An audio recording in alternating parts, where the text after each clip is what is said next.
Hey guys, welcome to Kunjagari blog. आज हम आए हैं वारामल मंदिर। आप देख सकते हो कितने भीड़ लग रखा है।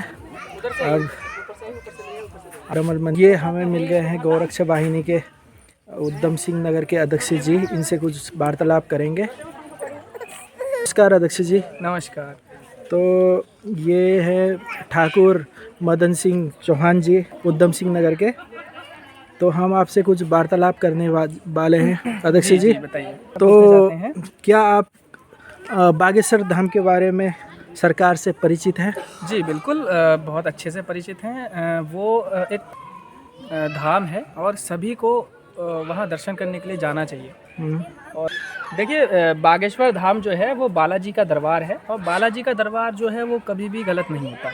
और वहाँ पे सच में ही शक्तियाँ हैं। हाँ जी। और जो वहाँ पे तपस्या करेगा उसको बालाजी। कृष्ण शास्त्री से परिचित है? जी बिल्कुल, वो काफ़ी तपोधारी हैं। उन्होंने अपने जीवन में काफ़ी तपस्या कर रखी है और भूखे रह रह के तपस्या कर रखी है उन्होंने। हाँ जी। और वही तपस्या का उनको फल मिला है। बागेश्वर बालाजी महाराज की साक्षात कृपा है, उनके गुरु महाराज की कृपा है जी। और जिसकी वजह से काफ़ी धर्म का काम कर रहे हैं वो। जी। और इसी वजह से काफ़ी चर्चे में है। आप धाम के बारे में क्या कहना चाहते हो? जी मैं तो बस यही कहना चाहूँगा कि धाम एक काफ़ी बालाजी का दरबार है जी। आप सभी को वहाँ जाना चाहिए, अपनी अर्जी लगाएं और जितना हो सके धाम से जुड़ें, जिससे क्या है कि आपके ऊपर के जो विकार हैं, आपकी नेगेटिविटी है अंदर की, वो हटे। जी। है ना, आप एक सही दिशा में जाएं। हाँ जी। जी। जो अभी वायरल हो रहे हैं, जो धीरेन्द्र शास्त्री जी जो चमत्कार के लिए बोल रहे हैं, इनसे आप क्या कहना चाह रहे हो इस बारे में?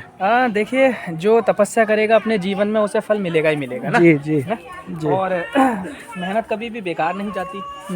और जिस तरह से आप तपस्या करेंगे, जिस तरह आपकी मेहनत है, आप मेहनत किसी भी क्षेत्र में करेंगे, अगर आप 8 से 10 घंटे अपनी पढ़ाई को अपनी मेहनत देते हैं तो आप कहीं ना कहीं किसी अधिकारी के पोस्ट पे निकलेंगे। जी। आप अपने जीवन में तप करेंगे तो आप तपोधारी बनेंगे। जी। है ना।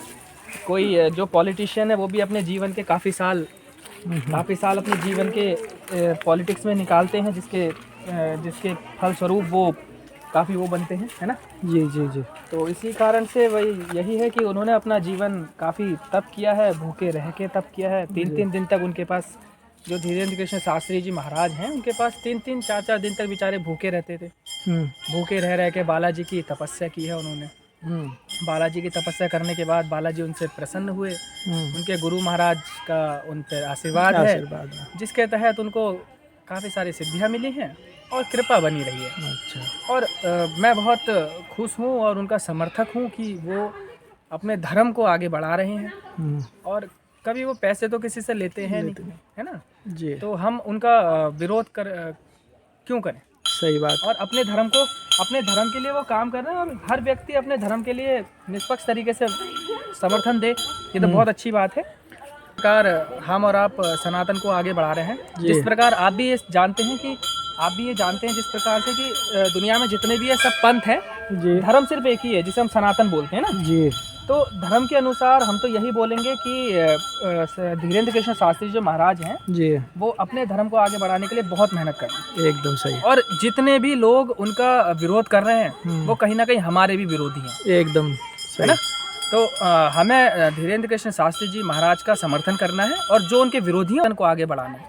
और एक ही नारा है कि जो राम का नहीं वो किसी काम का नहीं। एकदम सही बोल रहा हूँ। हमारे पूर्वज भगवान श्री राम हैं, हमें उनकी आराधना करनी चाहिए और हमें बागेश्वर धाम सरकार का समर्थन करना चाहिए और धीरेन्द्र कृष्ण शास्त्री जी का।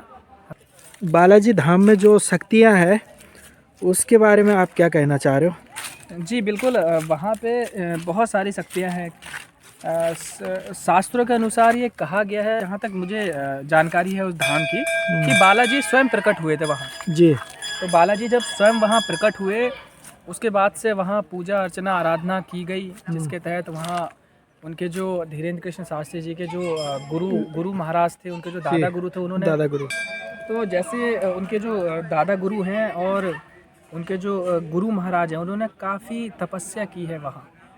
और सुनाई में मतलब जानकारी के अनुसार ये भी पता चला है कि वो तीसरी पीढ़ी धीरेन्द्र कृष्ण शास्त्री जो महाराज हैं, जो पर्चा बनाते हैं, वो तीसरी पीढ़ी हैं। अच्छा। तो उन्हें जो शक्तियाँ मिली हैं, सब उनकी दादाजी की कृपा है। और बालाजी की उन्होंने 15-20 साल लगभग उन्होंने सेवा की है निस्वार्थ। और भगवान की भक्ति तो आप निस्वार्थ करेंगे तो आपको फल मिलना ही है ना। जी जी तो जी, सही आप बात। भक्ति है वहाँ पे, और बालाजी साक्षात है वहाँ, जी है ना। तो बालाजी साक्षात हैं वहाँ पे, और वहाँ पे उन्होंने इतना तप किया है जिसकी बदौलत उन्हें ये सब चीज़ें प्राप्त हुई हैं। और अंत में मैं यही कहना चाहूँगा कि मेरा पूरा समर्थन धीरेन्द्र कृष्ण शास्त्री जी महाराज को है। अच्छा जो उनका दुश्मन है, जो उनका विरोधी है, जी दुश्मन तो मैं नहीं कहूँगा, जो उनका विरोधी है जी, वही हमारा भी विरोधी रहेगा। एकदम सही। और जो राम का नहीं वो किसी काम का नहीं, है ना। हमारे पूर्वज भगवान श्री राम हैं, धर्म के अनुसार हमारे भगवान श्री राम हैं, और इसी के तहत मैं उनका समर्थक हूँ। और मैं अंत में यही कहना चाहूँगा कि आप भी सनातन का समर्थन दें, जो सही है आप उसका साथ दें, जो गलत है आप उसका साथ नहीं दें। जो कि आप संयुक्त सनातन गौरक्षा वाहिनी से भी जुड़े हुए हो जी, इसके बारे में कुछ बताइए। संयुक्त सनातन गौरक्षा वाहिनी है क्या ये? देखिए, सनातन धर्म के अनुसार जी जो गाय है वो हमारी पूजनीय है। जी और जगह जगह सुनाई में देता है ये कि कई लोग गाय का भक्षण करते हैं, है ना। गायों को अच्छी सुविधाएं नहीं मिली हैं, जिसके तहत बेचारी रोड में एक्सीडेंट्स भी काफ़ी केस हुए ना। तो हमारा यही है कि जितना हो सके गाय माता की सेवा हो सके, और उन्हें एक